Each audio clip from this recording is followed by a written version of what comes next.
اعوذ باللہ من الشیطان الرجیم، بسم اللہ الرحمن الرحیم۔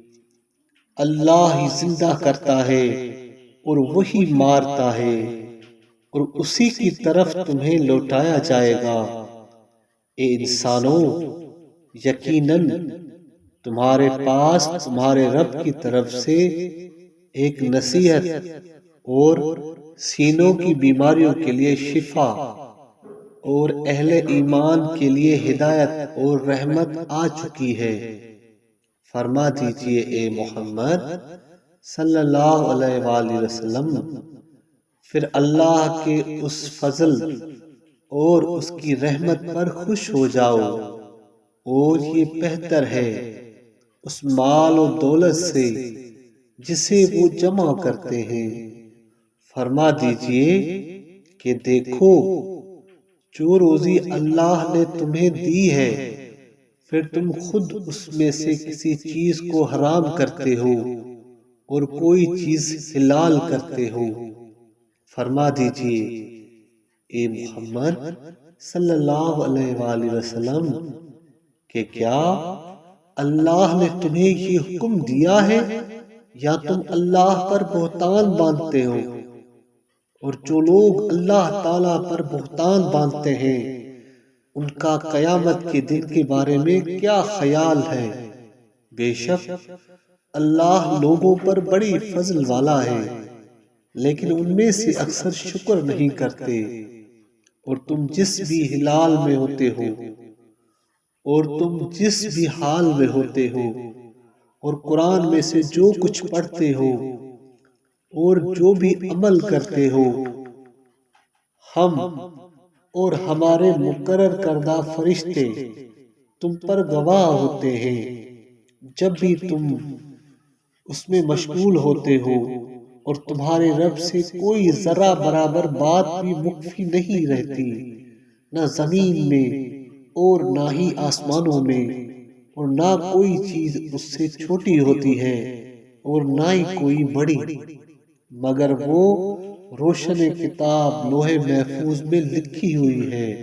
سنو، بے شک اولیاء اللہ کے لیے نہ کوئی خوف ہے اور نہ ہی وہ غمگین ہوں گے، یعنی وہ اولیاء اللہ جو ایمان لائے اور وہ قیامت کے دن سے ڈرتے ہیں۔ دنیاوی زندگی میں بھی ان کے لیے خوشخبری ہے، اور آخرت میں بھی اللہ کی باتوں میں کوئی تبدیل نہیں ہوتی۔ یہی بڑی کامیابی ہے، اور آپ کو ان کی بات غم میں نہ ڈالے۔ بے شک عزت، قوت اور قدرت سب اللہ کے لیے ہے، وہی سننے والا ہے، وہی جاننے والا ہے۔ سنو، جو بھی چیز آسمانوں میں ہے اور جو بھی چیز زمین میں ہے، سب اللہ کی ہے، اور جو لوگ اللہ کے سوا دوسرے شرکاء کی پیروی کرتے ہیں، وہ حقیقت میں صرف گمان کے پیچھے چلتے ہیں، اور وہ صرف انکل بازی کرتے ہیں۔ اللہ تعالیٰ وہی ہے جس نے تمہارے لیے رات بنائی تاکہ اس میں آرام کرو، اور دن کو روشن بنایا۔ بے شک اس میں نشانیاں ہیں ان لوگوں کے لیے جو توجہ سے سنتے ہیں۔ مشرکین کہتے ہیں کہ اللہ نے اپنے لیے اولاد بنائی ہے۔ اللہ ایسی باتوں سے پاک ہے، وہ بے پرواہ ہے۔ جو چیزیں آسمانوں میں اور جو چیزیں زمین میں ہیں، سب اسی کی ہیں۔ تمہارے پاس اپنے اس دعویٰ کے لیے کوئی دلیل نہیں ہے کہ اللہ کے بارے میں تم وہ باتیں کہتے ہو جو نہیں جانتے۔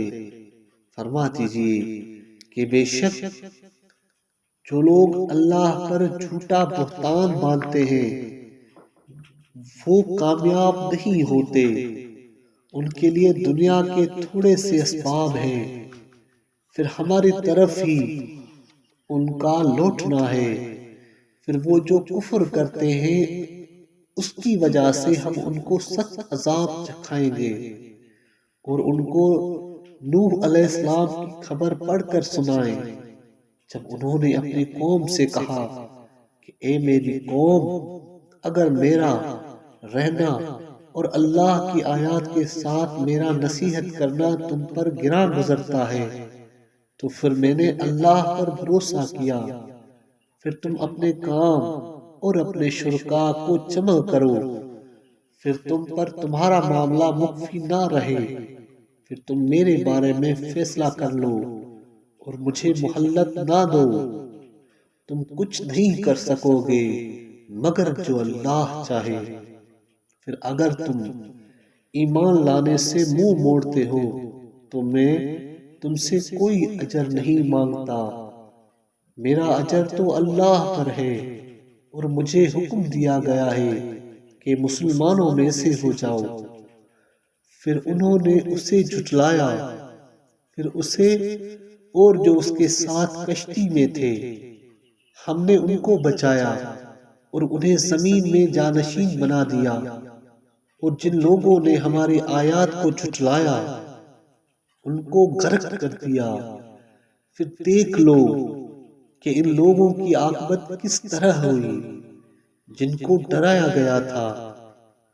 پھر ہم نے نوح علیہ السلام کے بعد کتنے ہی پیغمبر ان کی قوموں کی طرف بھیجے، پھر وہ ان کے پاس روشن نشانیاں اور معجزے لائے، پھر وہ اسے پہلے سے قوم نوح کے جھٹلانے کی وجہ سے ایمان لانے والے نہ تھے۔ اس طرح ہم حد سے یعنی حق سے باطل کی طرف گزرنے والوں کے دلوں پر مہر لگاتے ہیں۔ ان کے بعد ہم نے موسیٰ علیہ السلام اور ہارون علیہ السلام کو اپنی آیات اور نشانیاں دے کر فرعون اور اس کے سرداروں کی طرف بھیجا، پھر انہوں نے تکبر کیا اور وہ مجرم لوگ تھے۔ پھر جب ان کے پاس ہماری طرف سے حق آیا کہنے لگے کہ یقیناً یہ تو کھلا جادو ہے۔ موسیٰ علیہ السلام نے کہا کہ کیا جب تمہارے پاس حق آ گیا ہے تو کہتے ہو کہ یہ جادو ہے؟ کیا یہ جادو ہے؟ اور جادوگر کامیاب نہیں ہوا کرتے۔ انہوں نے کہا کہ کیا تم ہمارے پاس اس لیے آئے ہو کہ جس دین پر ہم نے اپنے آباء و اجداد کو پایا ہے اس سے ہمیں پھیر دو اور اس ملک مصر پر تم دونوں کی بالادستی قائم ہو جائے، اور ہم تو دونوں پر ایمان لانے والے نہیں ہیں۔ اور فرعون نے کہا کہ میرے پاس ہر ماہر جادوگر کو لے آؤ۔ پھر جب جادوگر آ گئے تو موسیٰ علیہ السلام نے ان سے کہا کہ تمہیں جادو کی اسباب میں سے جو کچھ بھی پھینکنا ہے پھینکو۔ پھر جب انہوں نے پھینکی تو موسیٰ علیہ السلام نے کہا کہ جو جادو تم بنا کر لائے ہو بے شک اللہ ابھی اسے باطل اور ناکام کر دیتا ہے، بے شک اللہ مفسدین کے کام کی اصلاح نہیں کرتا، اور اللہ حق کو اپنے کلمات، دلائل اور وعدہ سے غالب کرتا ہے، اور اگرچہ مجرم یعنی کافر پسند نہ کرے۔ پھر فرعون اور اس کے سرداروں کے عذاب اور تشدد خوف کی وجہ سے موسیٰ علیہ السلام کی قوم بنی اسرائیل کے سوا اس پر کوئی بھی ایمان نہ لایا، اور یقیناً فرعون زمین میں تکبر کرنے والا تھا اور بے شک وہ حد سے گزرنے والوں میں سے تھا۔ اور موسیٰ علیہ السلام نے کہا کہ اے میری قوم، اگر تم اللہ پر ایمان لائے ہو تو پھر صرف اسی پر بھروسہ کرو، اگر تم فرما بردار ہو۔ پھر انہوں نے کہا کہ ہم نے اللہ پر بھروسہ کیا، رب ہمارے ہمیں ظالم قوم کے ذریعے فتنے میں نہ ڈال، اگر ہم پر مسلط ہوں گے تو کہیں گے کہ اگر ان کا دین بہتر ہوتا تو وہی غالب ہوتے، اور ہمیں اپنی رحمت سے کافر قوم سے نجات دے۔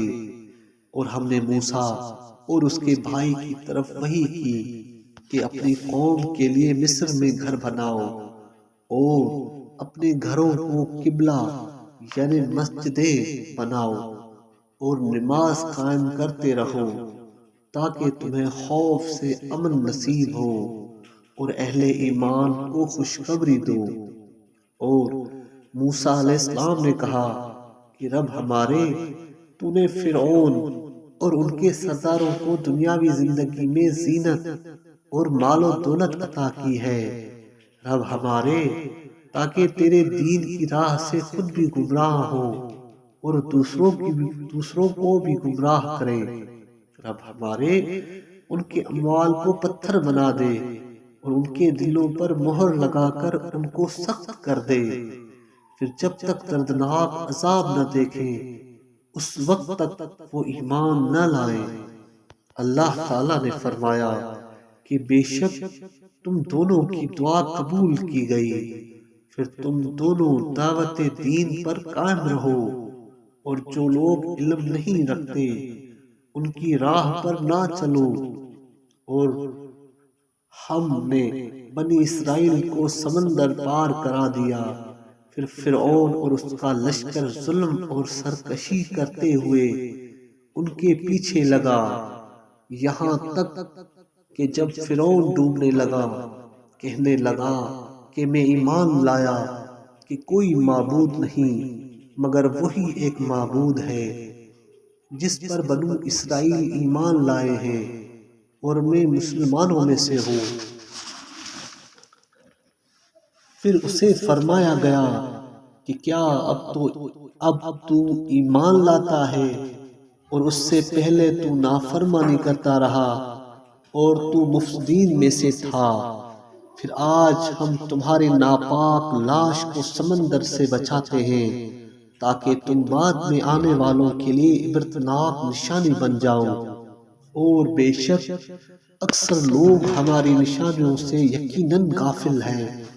اور بے شک ہم نے بنی اسرائیل کو رہنے کی سچی جگہ عطا کی اور ان کو پاک چیزوں میں سے روزی دی، پھر انہوں نے حضرت محمد صلی اللہ علیہ وآلہ وسلم کی پیغمبری اور سچائی میں اس وقت اختلاف کیا جب ان کے پاس علم یعنی آپ صلی اللہ علیہ وسلم کا وجود مسعود یا قرآن مجید آیا۔ بے شک آپ کا رب قیامت کے دن ان باتوں میں فیصلہ کرے گا جن میں یہ اختلاف کرتے ہیں، پھر اگر آپ کو اپنے رب کی نازل کردہ قرآن کے بارے میں کوئی شک ہے تو پھر ان لوگوں سے پوچھ لو جو آپ سے پہلے کتاب پڑھتے ہیں، بے شک آپ کے پاس آپ کی رب کی طرف سے حق آ گیا ہے، لہٰذا ہرگز شک کرنے والوں میں سے نہ ہونا اور ہرگز لوگوں میں سے نہ ہونا جو اللہ کی آیات کو جھٹلاتے ہیں، ورنہ آپ نقصان کاروں میں سے ہو جاؤ گے۔